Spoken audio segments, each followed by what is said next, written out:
How are you feeling today? There are people who feel most alive in the quiet corners of their own home. They don't need cheers, nor an audience, nor late-night gatherings. Just sitting in a familiar space, hearing the rhythm of their own breath, and they already feel enough. The world outside is loud and bustling, as if slowing down for even a moment means being left behind. Yet there are still souls who choose to move slowly, to listen deeply, and to live attentively. They are not avoiding life. They are simply participating in it differently.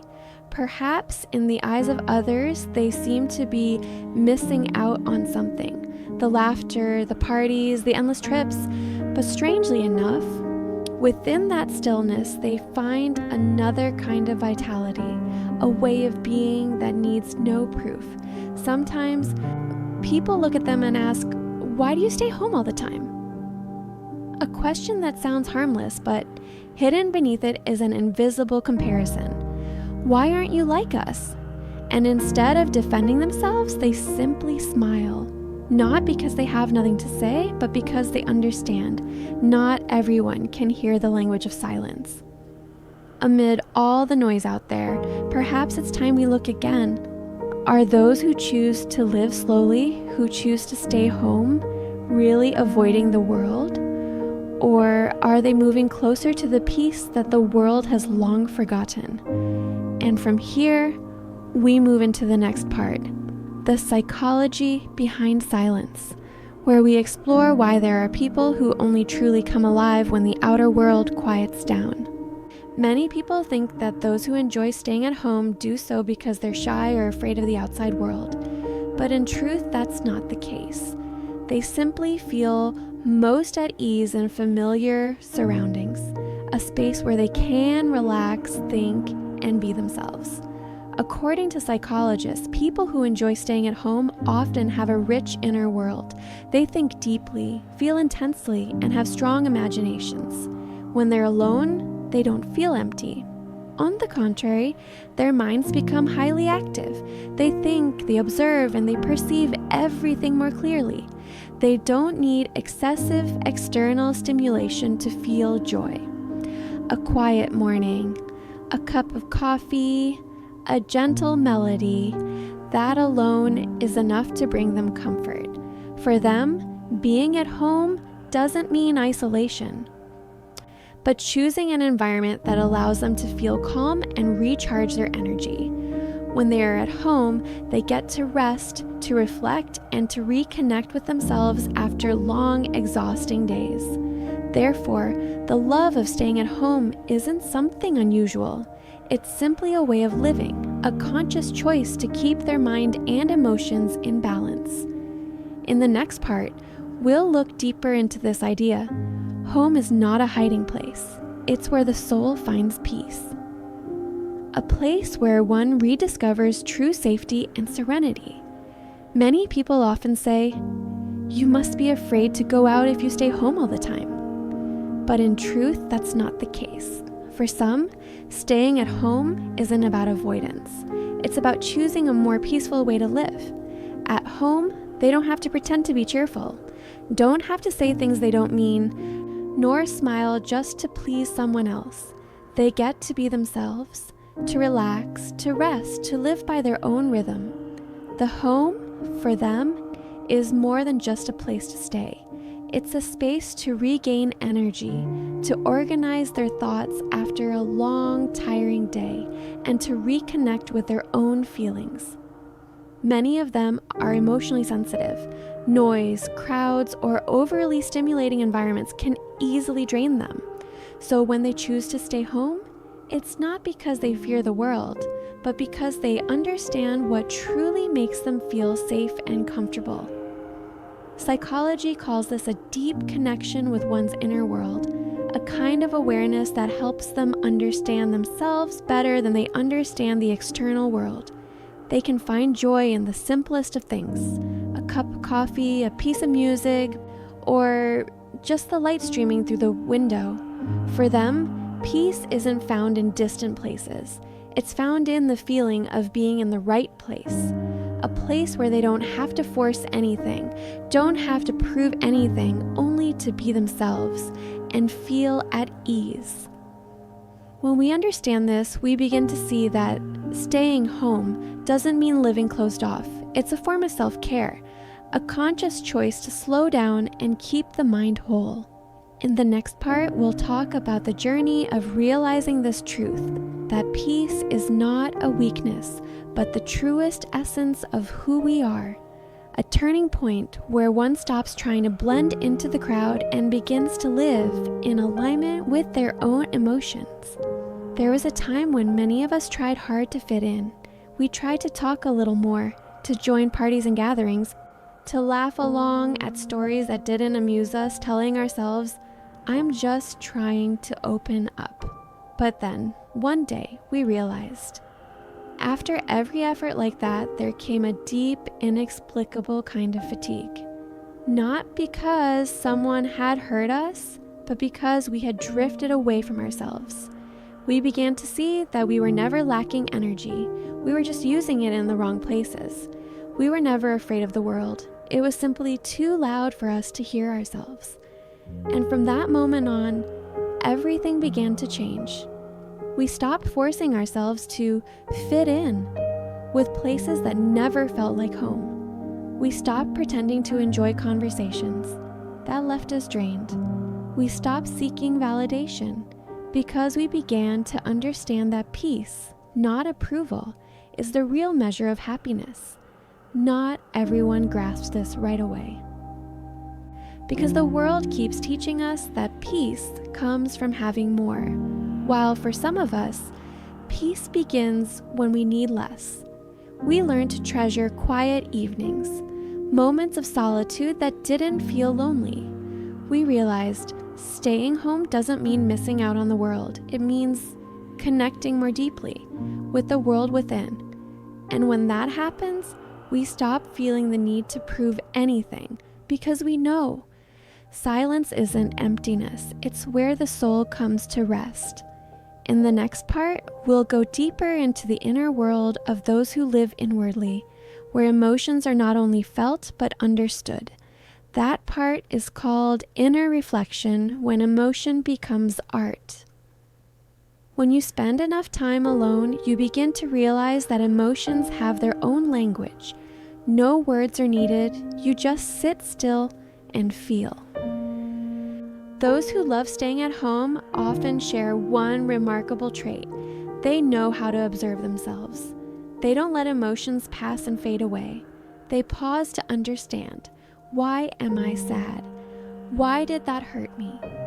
Why did something so small warm my heart so deeply? They don't avoid emotions nor rush to move past them. They walk through them, as if each feeling were a room to enter, not a door to be closed. Because of that, they perceive depth that others often miss.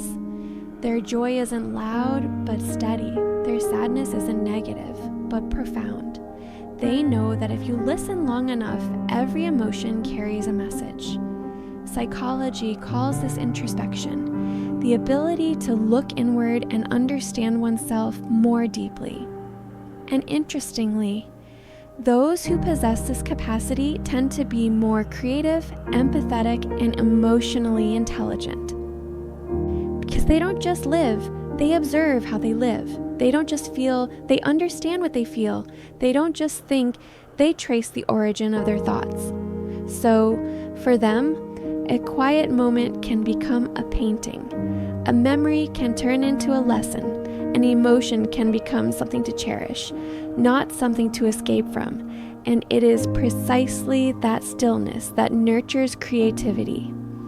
When the outer world grows silent, the mind begins to paint images, ideas, and stories that can only be seen when one is quiet enough.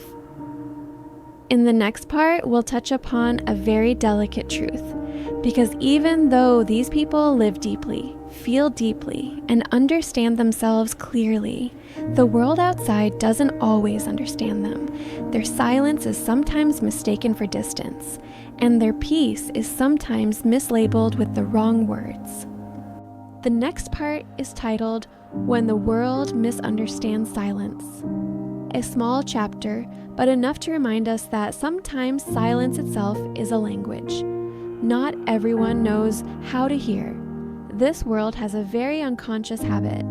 It tends to see silence as something wrong. If you speak little, people say you're shy. If you enjoy being alone, they assume you're lonely. If you don't blend into the crowd, they think you're lost.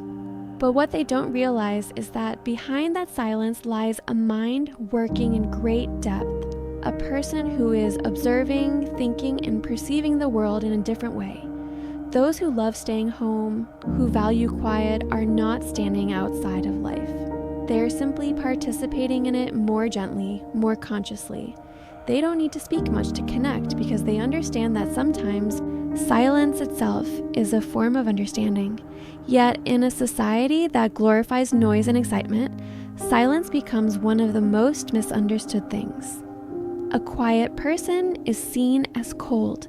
Someone who loves staying home is seen as closed off. And from there, they begin to wonder, am I doing something wrong? But the truth is, they are not wrong. They are simply living by their own rhythm. And that rhythm, slower, deeper, is also more genuine.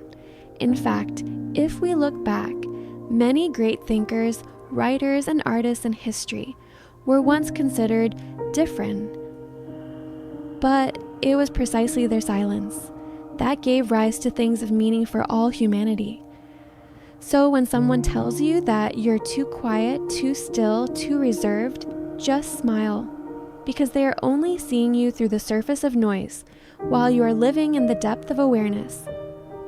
And perhaps the most beautiful thing lies here. Those who live quietly often hold a very subtle, lasting influence. They don't try to draw attention, yet they make others feel, because in their stillness there is something real, so real that it makes others stop and listen. In the next part, we'll step into an even deeper layer, where silence is no longer the boundary between them and the world, but becomes a bridge between the inner self and creation. That part is titled The Power of Stillness, when creativity blooms in solitude. There's something interesting that few people realize. Silence doesn't only bring peace, it's also the birthplace of creativity.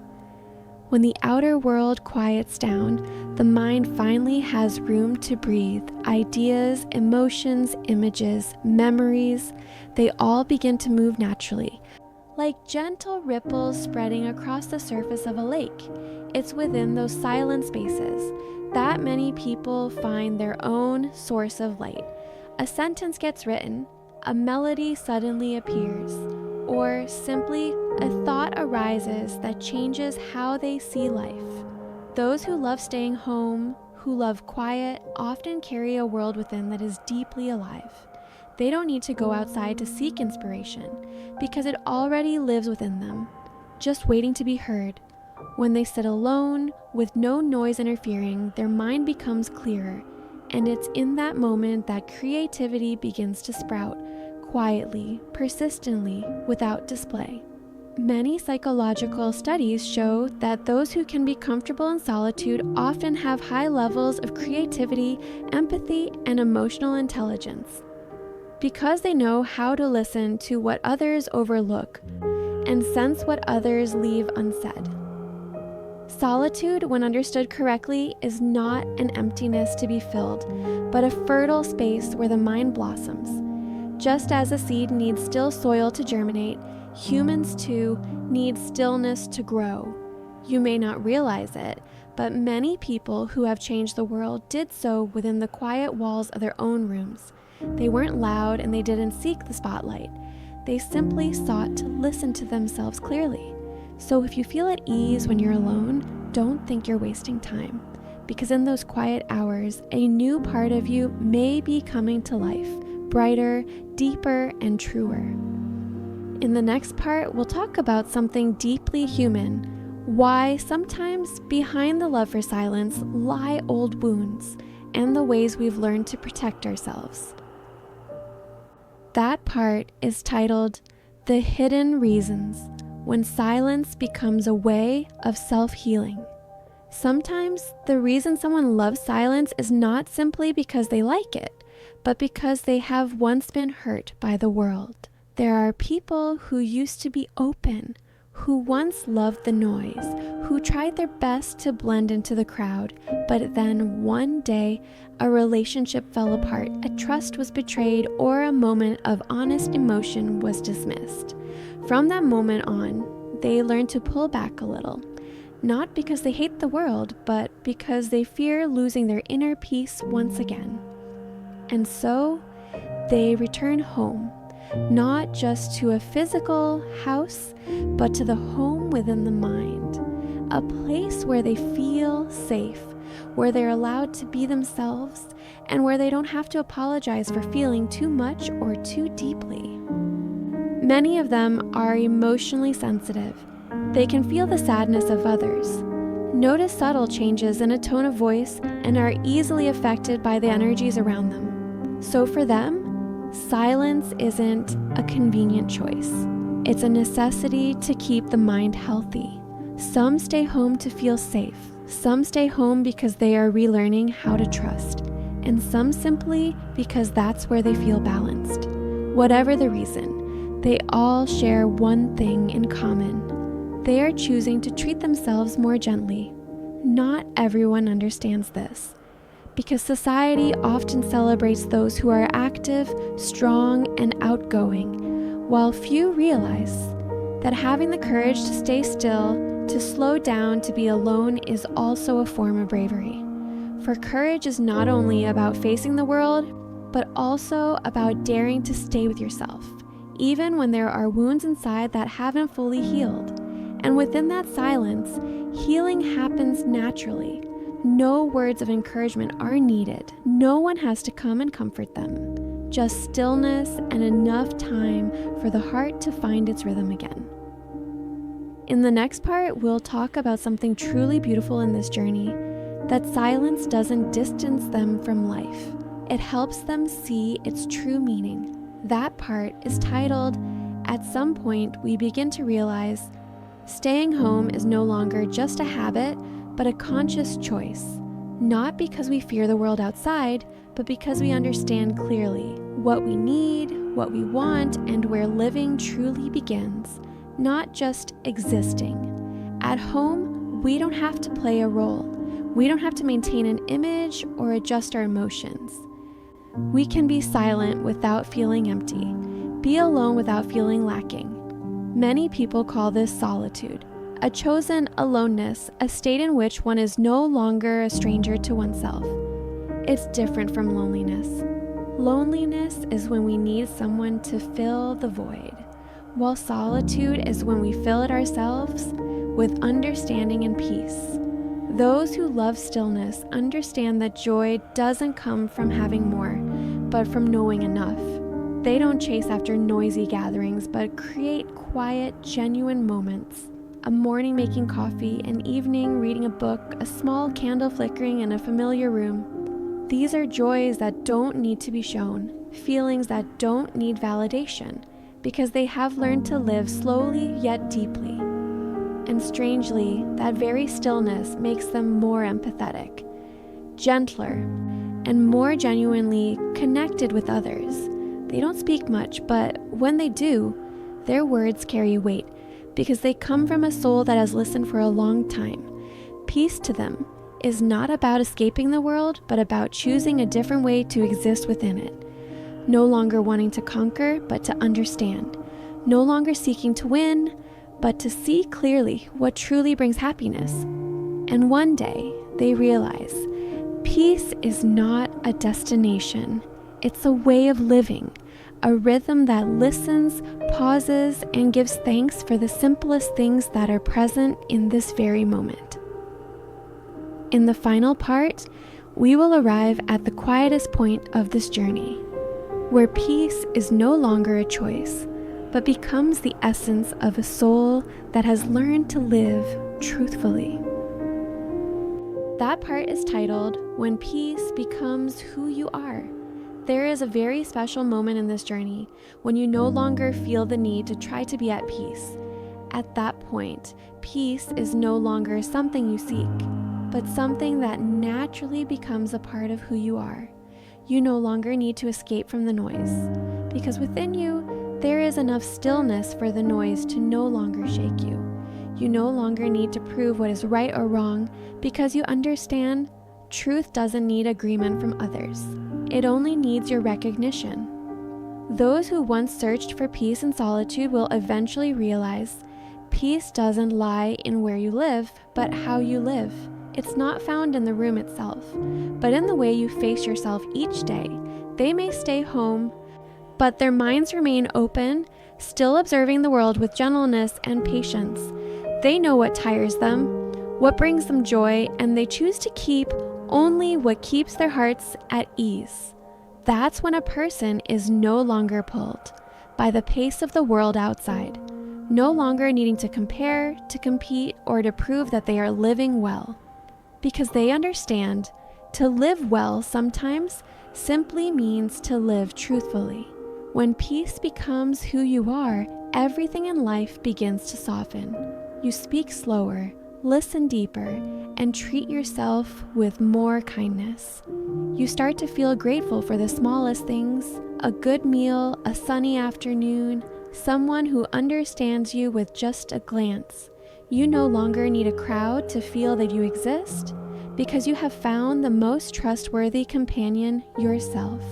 And perhaps that is the most beautiful gift of stillness. It carries you through loneliness, through misunderstandings, through the moments you've had to withdraw, and finally brings you back to your true, gentle, and peaceful essence.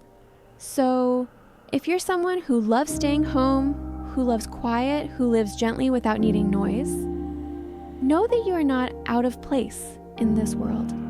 You are simply living at a softer, deeper, truer frequency. And perhaps it is precisely the stillness within you that makes this world a little warmer.